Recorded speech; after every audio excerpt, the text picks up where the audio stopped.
Mummy, उन्हाळ्याच्या या थंडगार काकड्यांपासून काहीतरी झणझणीत बनव ना. हा, तर आपण काकडीचं ताक बनवलं होतं, तर आता आपण बनवूया काकडीची चटणी.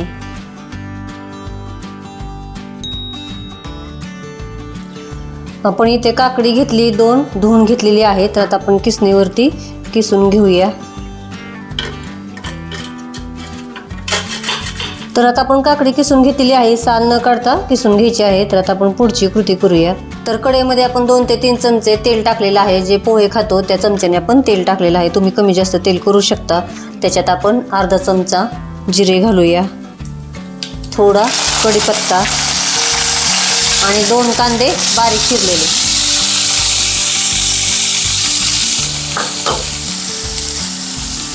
तर आता आपण कांदा भाजून घेऊया.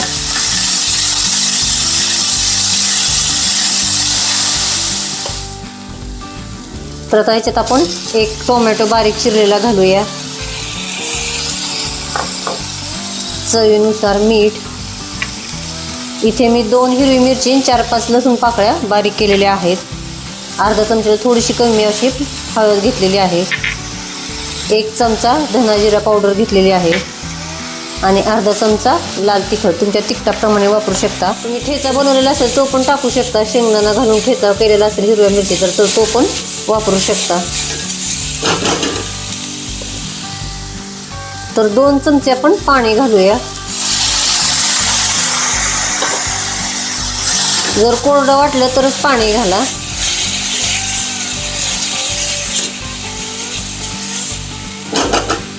तर छान असं परतलं गेलेलं आहे. तर आता आपण याच्यात किसलेली काकडी पिळून घालायची नाही, पाण्यासहित घाला.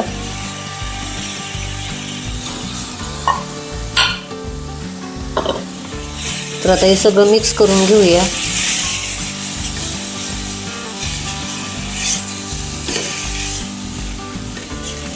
मी गॅस मध्यम केलेला आहे. आपण कांदा टोमॅटो सगळं कांदा भाजून घेतल्यानंतर ना गॅस मध्यम करायचा. कांदा भाजताना मोठा गॅस करायचा किंवा सगळं मध्यम गॅसवरती केलं तरी चालेल.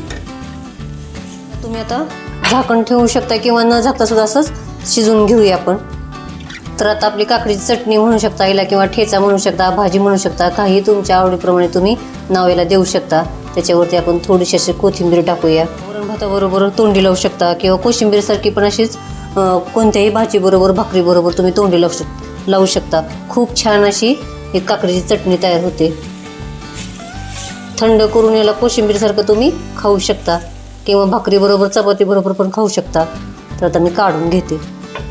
मस्तपैकी आपली आता काकडीची चटणी भाजी किंवा ठेचा तयार झाला आहे, तुम्ही बघू शकता. तर चॅनल सबस्क्राईब करा, लाईक करा, शेअर करा आणि कमेंटमध्ये मला नक्की सांगा कशी झाली ती. थँक्यू.